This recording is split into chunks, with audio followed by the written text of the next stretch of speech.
ಎಲ್ಲರಿಗೂ ನಮಸ್ಕಾರ. ಇವತ್ತು ಒಂದು ಆರೋಗ್ಯಕರವಾದ ಪಾನೀಯ. ಆರೋಗ್ಯಕರ ಹೇಳಿದರೆ ನಾವು ಅದನ್ನು ಮಾಡುವ ರೀತಿಯಲ್ಲಿ ಮಾಡಿದರೆ ಮಾತ್ರ ಅದು ಆರೋಗ್ಯಕರವಾಗಿರ್ತದೆ. ನಮ್ಮ ಮನೆ ಅಂಗಳದಲ್ಲಿಯೇ ಬೆಳೆಯುವಂಥ ಹೂವನ್ನು ಉಪಯೋಗಿಸಿ, ಅಂದರೆ ಕೆಂಪು ದಾಸವಾಳ ಅನೇಕ ಆರೋಗ್ಯಭರಿತ ಅಂಶಗಳನ್ನು ಹೊಂದಿರುವಂತಹದ್ದು. ಈ ಬ್ಲಡ್ಡನ್ನು ಕ್ಲೀನ್ ಮಾಡುವಂಥ ಶಕ್ತಿ ಸಹ ಇದಕ್ಕೆ ಉಂಟಂತೆ. ಹಾಗಿರುವಾಗ ಇವತ್ತು ನಾನು ಮಾಡುವಂತಹ ಈ ಒಂದು ಕೆಂಪು ದಾಸವಾಳದ ಜ್ಯೂಸ್ ಅಂತ ಏನು ಕರಿತೇವೆ ಅಥವಾ ಪಾನೀಯ ಅಂತ ಹೇಳ್ಬೋದು, ಅದಕ್ಕೆ ನಾನು ಸ್ವಲ್ಪ ಕಾಮಕಸ್ತೂರಿ ಅನ್ಸ ಯೂಸ್ ಮಾಡಿದ್ದೇನೆ. ಬಹಳ ಸೆಕೆ ಇರುವಾಗ ಕಾಮಕಸ್ತೂರಿ ಅನ್ಸ ಯೂಸ್ ಮಾಡಿದರೆ ದೇಹಕ್ಕೆ ಬಹಳ ತಂಪು.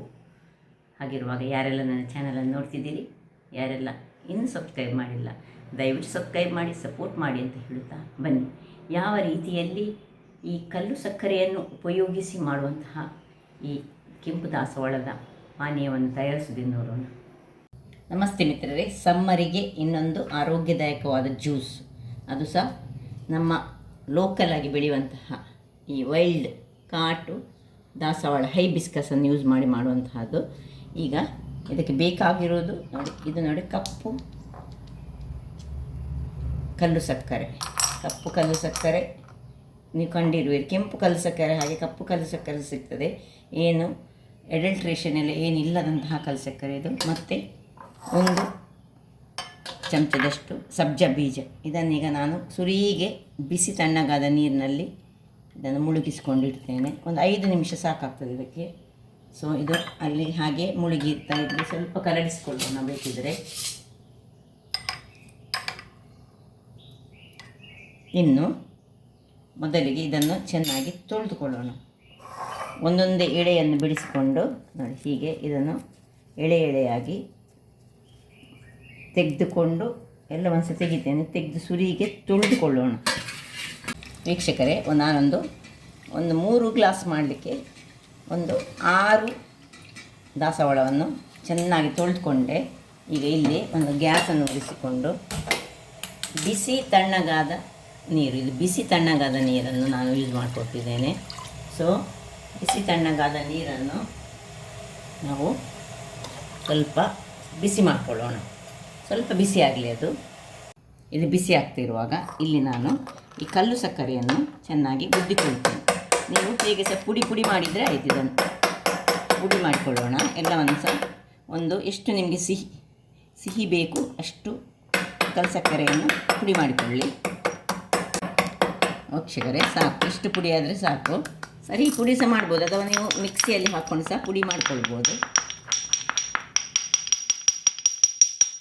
ಇನ್ನು ಇಲ್ಲಿಗ ಸಾಕು. ಇದು ನೋಡಿ, ಇಲ್ಲಿ ಸ್ವಲ್ಪ ಬಿಸಿ ಆದಕ್ಕೂ ಆಫ್ ಮಾಡಿಕೊಳ್ಳೋಣ. ಈಗ ಇದನ್ನು ನೀರಿನಿಂದ ತೆಗೆದುಕೊಂಡು ಇದರೊಳಗೆ ಹಾಕ್ಕೊಳ್ತಿದ್ದೇನೆ.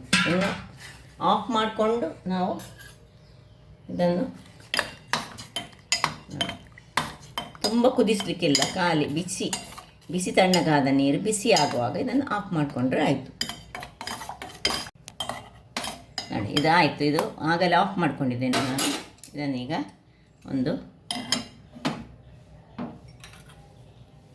ಇದು ಪೌಡರ್ ಮಾಡಿಟ್ಕೊಂಡದಕ್ಕೆ ನಾವು ಗಾಳಿಸ್ಕೊಂಡ್ರೆ ಆಯಿತು. ಕಲ್ಲರ್ ನೋಡಿ, ಅದರದ್ದೇ ನ್ಯಾಚುರಲ್ ಕಲರ್ ಬಂತು. ನಾವೇನು ಕೆಂಪೆಲ್ಲ ಕಲರ್ ಹಾಕಲಿಕ್ಕಿಲ್ಲ, ಏನಿಲ್ಲ.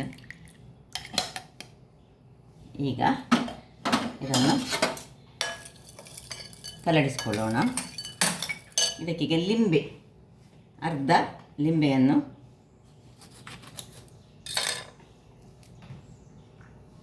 ಹಾಕ್ಕೊಳ್ತಿದ್ದೇನೆ. ಬೀಜವನ್ನು ತೆಗೆದು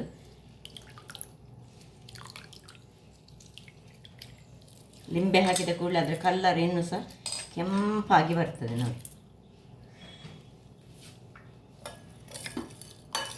ಹೇಗೆ ಬಂತು ನೋಡಿ, ಕಲರ್ ನೋಡಿ, ಚೇಂಜ್ ಆದದ್ದು ನೋಡಿ ಅಂತ. ಹೇಗೆ ಲಿಂಬೆ ಬಿದ್ದ ಕೂಡಲೇ ಅದಕ್ಕೆ ನ್ಯಾಚುರಲ್ ಕಲರ್ ಬಂತು.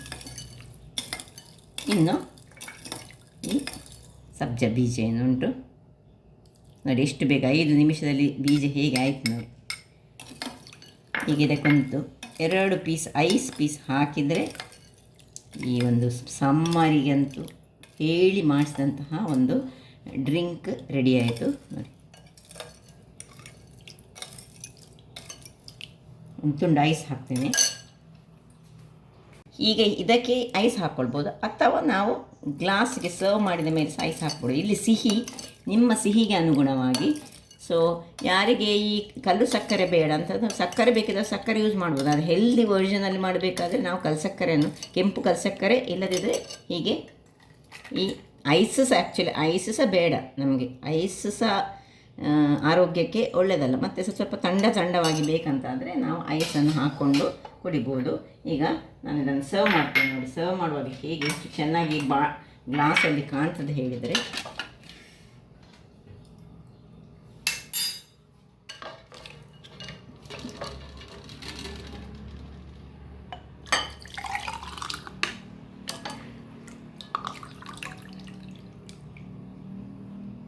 ಕಲರ್ ನೋಡಿ, ನಾವೇನು ಆರ್ಟಿಫಿಷಿಯಲ್ ಕಲರ್ ಹಾಕಲಿಲ್ಲ, ಅದರದ್ದೇ ಕಲ್ಲರು. ಮತ್ತು ತುಂಬ ಕುದಿಸಬಾರ್ದು ಇದರ ಪೆಟಲ್ಸ್ಗಳನ್ನು, ದಾಸವಾಳದ ಪೆಟಲ್ಸ್ಗಳನ್ನು.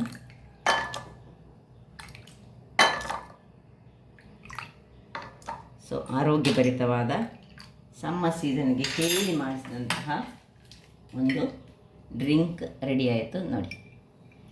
ಐಸ್ ಬೇಕಿದ್ರೆ ಐಸ್ ಹಾಕ್ಕೊಳ್ಬೋದು, ಐಸ್ ಇಲ್ಲದೆ ಸಹ ಸರ್ವ್ ಮಾಡ್ಕೊಳ್ಬೋದು. ಇದು ಬೇಕಿದ್ದರೆ ಒಂದು ಮೇಲೆ ಪುದೀನದ ಎಲೆಯನ್ನು ಇಟ್ಟು ಸಹ ನಾವು ಸರ್ವ್ ಮಾಡ್ಕೊಳ್ಬೋದು. ಹಾಗಾದರೆ ನೋಡಿದ್ರಲ್ಲಿ ವೀಕ್ಷಕರೇ, ಒಂದು ರುಚಿಕರವಾದ ಈ ದಾಸವಾಳದ ಹೂವಿನ, ಅದು ಸಹ ಕೆಂಪು ದಾಸವಾಳ ಹೂವಿನ ಆರೋಗ್ಯಕರವಾದ ಸಮ್ಮರ್ ಸೀಸನ್ಗೆ ಹೇಳಿ ಮಾಡಿಸಿದಂತಹ ಒಂದು ಪಾನೀಯ ರೆಡಿಯಾಗಿದೆ. ಹಾಗಾದರೆ ನನ್ನ ಈ ಕುಕಿಂಗ್ ಚಾನಲ್ ನಿಮಗೆ ಇಷ್ಟ ಆದರೆ ಬೋಳೂರು ಸುವರ್ಣ ಚಾನಲನ್ನು ಲೈಕ್ ಮಾಡಿ, ಶೇರ್ ಮಾಡಿ, ಹಾಗೂ ಸಬ್ಸ್ಕ್ರೈಬ್ ಮಾಡಿ, ಹಾಗೂ ನನ್ನ ಇನ್ಸ್ಟಾಗ್ರಾಮ್ ಪೇಜನ್ನು ಫಾಲೋ ಮಾಡಿ. ಧನ್ಯವಾದಗಳು.